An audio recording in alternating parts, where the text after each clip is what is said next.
बिस्मिल्लाहिर्रहमानिर्रहीम। अस्सलाम वालेकुम dear friends, Fauzia is here with my channel health and homeo with Fauzia. आज मैं आप लोगों को स्टैमरिंग के बारे में बताऊंगी और इसमें जो बहुत ज़्यादा इंपॉर्टेंट होम्योपैथिक मेडिसिन हैं वो मैंने कुछ चूज़ की हैं आप लोगों के साथ डिस्कस करने के लिए। और इसके जो सिम्टम्स हैं वो उम्मीद करती हूँ कि बहुत से लोगों को समझ आ जाएंगे और अगर किसी में इस किस्म की अलामात पाई जाती हैं तो वो इन 6 मेडिसिन को यूज़ करके इससे फ़ायदा उठा सकते हैं। सबसे पहले हम बात करते हैं कि what is stammering. Stammering is a neurological disorder and that makes the physically difficult to speak. किसी के लिए भी ये एक मसला बन जाता है, कुछ लोगों को जिनका न्यूरोलॉजिकल यानी कि न्यूरॉन से रिलेटेड हमारा जो नर्वस सिस्टम है उसमें किसी किस्म के इश्यूज आ जाने की वजह से बात करने में प्रॉब्लम होना शुरू हो जाती है। और any person who stammers it is very difficult for him to speak a single word. He repeats it many times or sometimes he stucks on a single word और sometimes whenever he starts his sentence the first letter जो है वो उसके ऊपर बहुत ज़्यादा जो है वो उसको रिपीट करना शुरू कर देता है। तो इस किस्म के जो इश्यूज़ हैं वो हमारे सामने आ रहे होते हैं। अगर हम इसकी कॉजेज़ की बात करें तो इसकी कॉजेज़ में सबसे बेसिक जो एक इशू हो सकता है कि जैसा कि मैंने स्टार्ट में बताया कि न्यूरोलॉजिकल डिसऑर्डर्स होते हैं, वो किसी इंजरी की वजह से भी हो सकते हैं, किसी किस्म की डिजीज़ की वजह से भी ये पैदा हो सकते हैं। इसके अलावा इसका एक कॉज ये भी है कि ये फैमिली फैक्टर में भी ये फैक्टर जो है वो फैमिलीज में भी रन कर रहा होता है कि हम कह सकते हैं कि ये जेनेटिक इशू भी हो सकता है। इसके अलावा किसी किस्म के अगर स्ट्रोक की सूरत में किसी को अगर किसी किस्म का कुछ स्ट्रोक हुआ है, कुछ सदमा है और वो शौक की हालत में वो चले गए हैं, इस किस्म की हालत में बाद में ये देखने में आता है कि कुछ लोग जो है वो हकलाना शुरू कर देते हैं, उनमें स्टैमरिंग का इशू आ जाता है। और ये आमतौर पर देखा गया है कि ख़वातीन के मुकाबले में मर्द हज़रात में जो स्टैमरिंग की जो डिस्पोजिशन है वो बहुत ज़्यादा देखी जाती है। अगर हम होम्योपैथिक मेडिसिन की अगर हम बात करते हैं तो हमारे पास जो मैंने आज 6 मोस्ट इंपॉर्टेंट मेडिसिन निकाली हैं उनमें सबसे टॉप पे जो एक मेडिसिन है वो है स्ट्रोमोनियम। स्ट्रोमोनियम को हम 30 की पोटेंसी में इस्तेमाल करेंगे।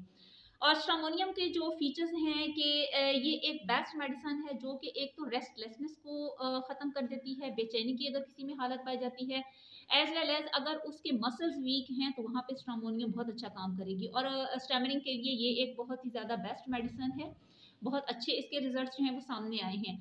इसके साथ एक और होम्योपैथिक मेडिसिन है जो कि लेकेसिस है। लेकेसिस को हम इस्तेमाल करवाते हैं इस किस्म की सिचुएशंस में जब कोई फर्द जो है वो किसी किस्म के ख़ास किस्म के लेटर्स जो हैं उसको बोलने में प्रॉब्लम हो रही होती है। जैसे कि कुछ लोग जो हैं, अगर हम उर्दू लैंग्वेज की बात करते हैं, कुछ लोगों को रे बोलने में बहुत ज़्यादा प्रॉब्लम होती है, तो हम कह सकते हैं कि उसको जो इशू है वो लेकेसिस मेडिसिन से ही इसका ये हल हो।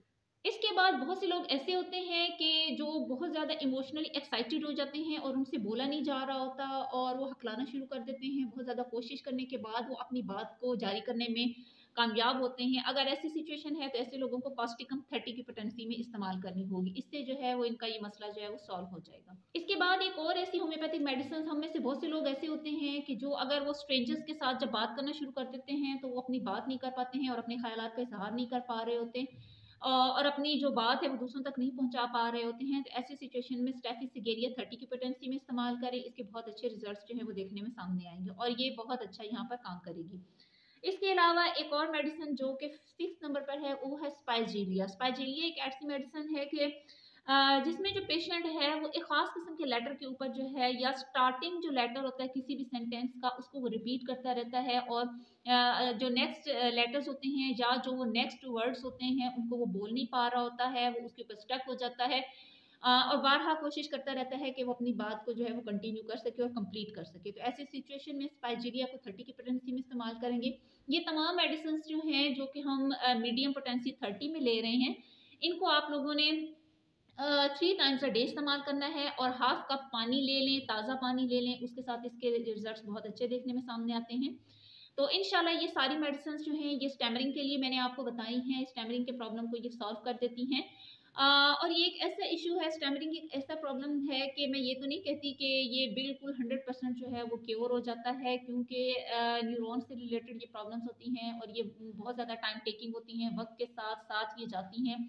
इसमें बहुत ज़्यादा मेहनत करनी पड़ती है। बाज़ औक़ात आपको जो है वो इसके लिए स्पीच थेरेपिस्ट के पास भी जाना पड़ता है और आपको जाना भी चाहिए। उन लोगों से आपको सेशंस लेने चाहिए, वो आपको इसमें बेहतरीन तरीके से गाइड करेंगे और ये आपको स्पीच थेरेपिस्ट ही होते हैं जो आपको एक्सरसाइजेज़ भी बताएँगे। इसके साथ-साथ जो है वो आप इन मेडिसिन्स का इस्तेमाल करेंगे तो इंशाअल्लाह अल्लाह ताला जो है वो अपना फ़ज़ल करेंगे। और आपको इन मेडिसिन का जो है वो पॉजिटिव रिजल्ट जो है मिलना शुरू हो जाएंगे। होम्योपैथिक मेडिसिन को हमेशा इस्तेमाल करें तो अपार्ट फ्रॉम द मील्स इस्तेमाल करें, खाने के साथ उनको मिक्स करके मत लें, या तो उनको खाना खाने से पहले इस्तेमाल कर लें या फिर खाना खाने के कुछ देर के बाद इस्तेमाल करें। तो इंशाल्लाह आपको मेरी ये वीडियो पसंद आई होगी और कुछ ना कुछ समझ भी आई होंगी ये मेडिसिन आपको। तो इंशाल्लाह आपसे दोबारा मुलाकात होगी एक नई वीडियो के साथ। अल्लाह हाफ़िज़।